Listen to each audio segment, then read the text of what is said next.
Radio Classique, l'édito politique avec Le Figaro. François-Xavier Bourmeau, bonjour. Bonjour Bernard. Question, quel rapport y a-t-il entre le Puy du Fou et le Haut Commissariat au Plan? A priori, aucun. Et pourtant, on retrouve dans ces deux histoires et dans ces deux circonstances le président de la République aux prises avec des amis qui se rappellent à son bon souvenir et pas forcément pour son bien.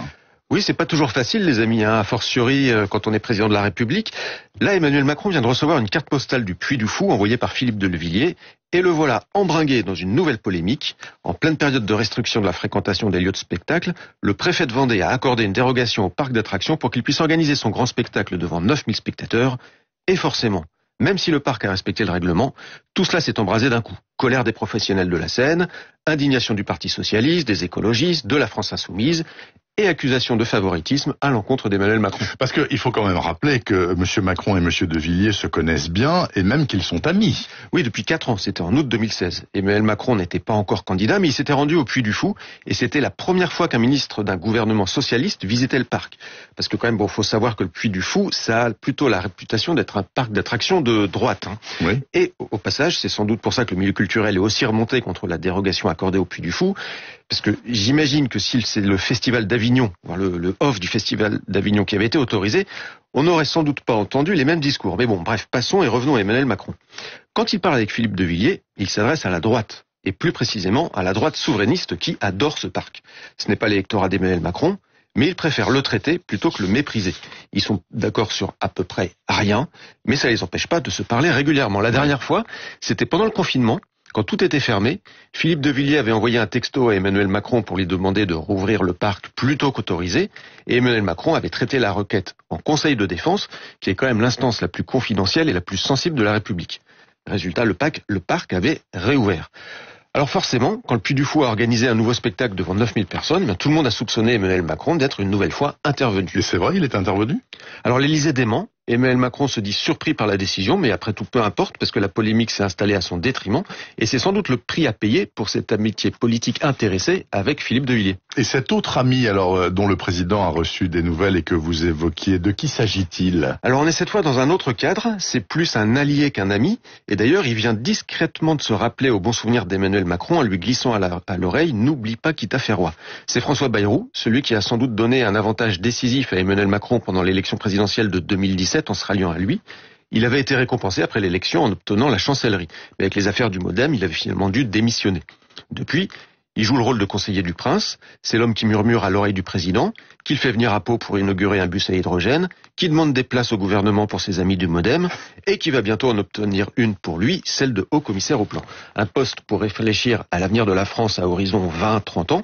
Pour lui, pour François Bayrou, c'est un retour au premier plan. Et d'ailleurs, autour de lui, on explique que cette nomination à venir, qui est prévue pour la mi-septembre à peu près, ça montre le poids de la famille politique du MoDem. Et c'est justement de ça qu'il s'agit, de peser. Donc, on peut dire que c'est un ami exigeant. Très. François Bayrou a négocié lui-même les contours de son poste. Pas question de dépendre de Matignon, c'est pas de son niveau. Il rendra compte directement au président de la République pour maintenir ce contact privilégié qu'il entretient avec Emmanuel Macron depuis 2017.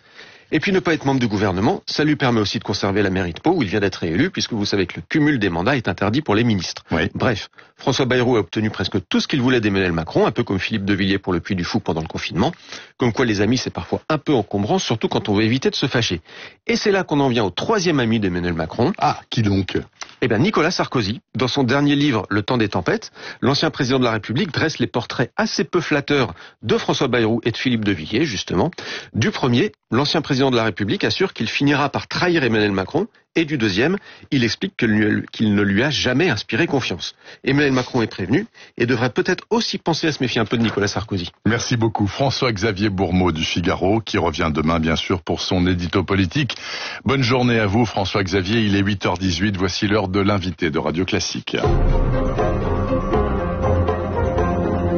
Radio Classique, l'invité de Bernard Poirette. Philippe Juvin est notre invité ce matin. Bonjour Monsieur Juvin. Bonjour. Je rappelle aux auditeurs que vous êtes le chef du service des urgences de l'hôpital Georges Pompidou à Paris et que vous êtes maire Les Républicains de la Garenne-Colombe.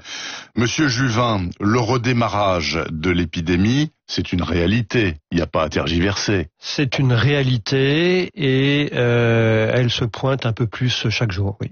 Bon, parce que on voit notamment depuis quelques jours une hausse des hospitalisations, ce qui n'était pas le cas jusqu'à présent, parce qu'apparemment il y avait que des jeunes qui se contaminaient entre eux. Oui, ça change là ? Oui, c'est vrai. On a observé durant l'été une augmentation du nombre de cas positifs. Alors il est vrai qu'on testait beaucoup plus, mais en même temps, il faut aussi dire que plus on a testé et plus le temps a passé, plus on s'est aperçu que la proportion de gens qu'on testait qui devenaient positifs augmentait. Donc il y a plus de cas qu'au mois de juillet, il y a plus de personnes en réanimation, qui est un bon critère de gravité. Parce qu'en fait, qu'il y ait une augmentation du nombre de gens positifs testés, c'est normal, hein, c'est une épidémie. En revanche, la préoccupation, c'est évidemment le nombre de gens graves, c'est le cas. Est-ce que l'hôpital, le vôtre en l'occurrence, mais on peut élargir à tout le système hospitalier public français, est prêt aujourd'hui, Philippe Juvin, à une éventuelle deuxième vague qu'on attend, qu'on redoute, qu'on suppose ? Est-ce que le système hospitalier français est prêt à une seconde vague ou une remontée de l'épidémie? Ça dépend des termes qu'on utilise. Pour être très franc, je ne sais pas. Cela dépendra probablement de la hauteur de la vague. Deux éléments de réponse. Premièrement, j'aimerais que l'on rende public l'état des stocks. Où est-ce qu'on en est en matière de stock de masques, par exemple? Aujourd'hui, moi, je ne le sais pas et je ne suis pas sûr que l'information soit publique. Je vous rappelle qu'il y a 10 ans, nous avions 2 milliards de masques en stock et que nous sommes tombés très bas durant l'épidémie. J'aimerais savoir où on en est, les médicaments, les tests, etc. Et deuxième élément... la Direction Générale de la Santé est incapable de le dire.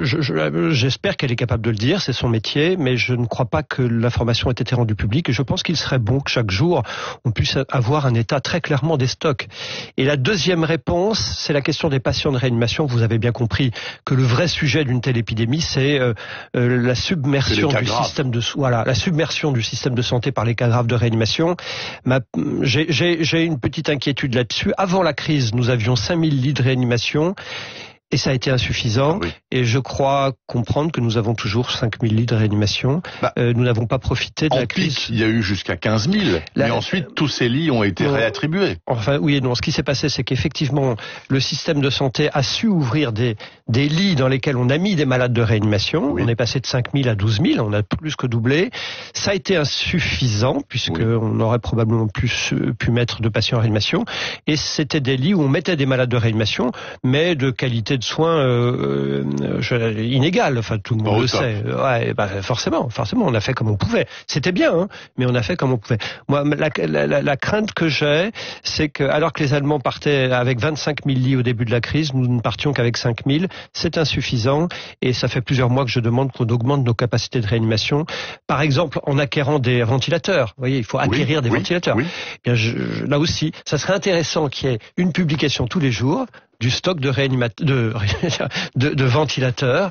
Cette information publique serait intéressante. Et ça, on ne l'a pas. Mais écoutez, on l'a peut-être, mais moi je ne l'ai pas. Non, mais si vous, Philippe Juvin, vous l'avez pas, je l'ai pas non plus. Moi, je ne suis qu'un praticien comme un autre. Il est certain que, j'espère que la Direction Générale de la Santé a des informations que je n'ai pas. Ou alors. Bien, écoutez, je note en tout cas que selon ce que vous savez aujourd'hui, Philippe Juvin, on est toujours autour de 5000 places possibles en réanimation correctement traitées. 5000 vraies places de réanimation. 5000 vraies places. Et que si ça redémarre du feu de Dieu en septembre ou en octobre, on sera submergé comme on l'a été en mars. Alors, c'est vrai, avec un bémol toutefois, aujourd'hui, ça ne repart pas comme en mars. Vous voyez, il y a beaucoup plus de cas, mais ce sont des cas qui, proportionnellement à mars, sont évidemment moins graves. Nous avons moins de 500 patients en réanimation, ce qui est quand même important. Bon, alors si ça ne repart pas aussi fort que c'est parti en mars, pourquoi? Parce que les gens respectent la distanciation, alors qu'on voit tous les jours des jeunes agglutinés qui font des rêves partis sans masque, parce que les gens se lavent plus les mains, alors que moi je vois plus personne se laver les mains. Enfin, c'est quoi le problème? Il y a plusieurs raisons, probablement. Il y a celle que vous venez de dire, on est plus sérieux. Probablement aussi, on fait plus attention aux patients âgés, puis je vous rappelle qu'on a eu 10 000 morts sur 30 000 qui étaient dans les EHPAD, donc malheureusement les gens les plus fragiles sont morts. La semaine dernière dans un seul EHPAD de Lorraine. Donc vous voyez bien que les clusters continuent à fonctionner. Je pense qu'il faut être très vigilant. Et la déroute que nous avons vécue dans les EHPAD, il faut l'avoir en tête et ne pas tergiverser comme nous l'avons fait pendant la crise en attendant de prendre des décisions. Et voyez-vous, je pense qu'il faut éviter deux attitudes un peu opposées. L'attitude de panique qui consisterait à dire c'est la panique, on est en train de revivre ce qu'on vivait au mois de mars. Ce n'est pas vrai. Mais la deuxième attitude consiste à dire ça va passer. On voit bien. C'est pas vrai non plus. C'est pas vrai non plus. On le voit dans l'EHPAD, comme vous l'avez dit, 9 morts la semaine dernière. Il faut faire attention. attention aux prisons, il faut faire attention aux établissements psychiatriques, il faut faire attention aux EHPAD, encore une fois, apprendre de nos erreurs et regarder ce qui s'est fait à l'étranger. Il y a des pays qui ont bien géré la crise, et moi j'aimerais qu'on en tire les leçons. Je vous cite 2 pays, l'Allemagne, 10 000 morts, nous on est à 30 000, donc il y a 3 fois moins de morts en Allemagne pour une population plus grande. Pourquoi? Moi j'aimerais qu'on en tire les leçons. L'a-t-on fait publiquement? Non.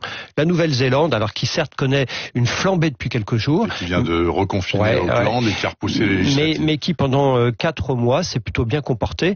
La France ne tire souvent pas de leçons de ses propres erreurs et ne tire pas souvent de leçons des avantages et des qualités des voisins. Philippe Juvin, 2 questions. Avez-vous été choqué par les 9000 personnes autorisées au Puy du Fou, et 2, la reprise des croisières? Il y a un premier bateau géant qui est parti d'un port italien pour aller faire un tour en Méditerranée, alors qu'on sait que ce sont des clusters flottants, ces trucs-là. Ce que je crois, c'est que la vie doit reprendre, sociale, professionnelle.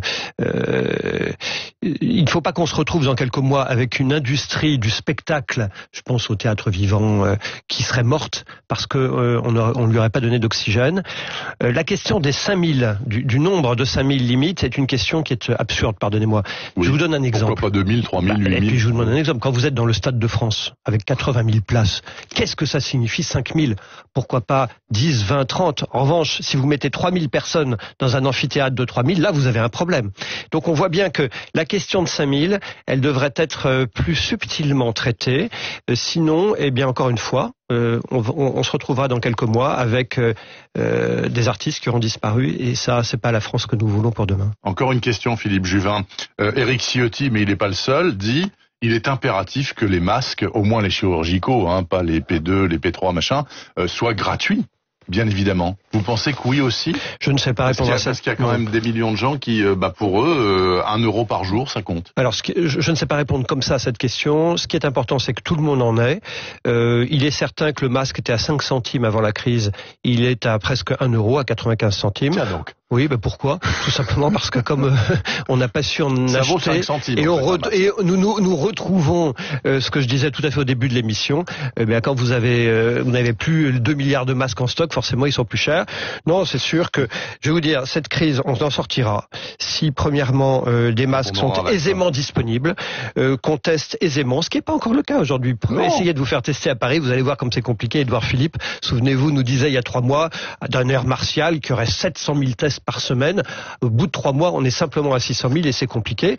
Et puis, des lits de réanimation qu'il faut préparer.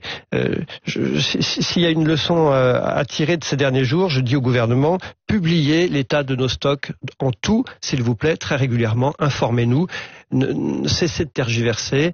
Cessez d'avoir des cartes comme celle de Paris. Vous avez vu cette carte absurde de Paris, où Paris est morcelé, et selon que vous passiez d'une rue X à une rue Y, il faut mettre et retirer le masque. C'est incompréhensible.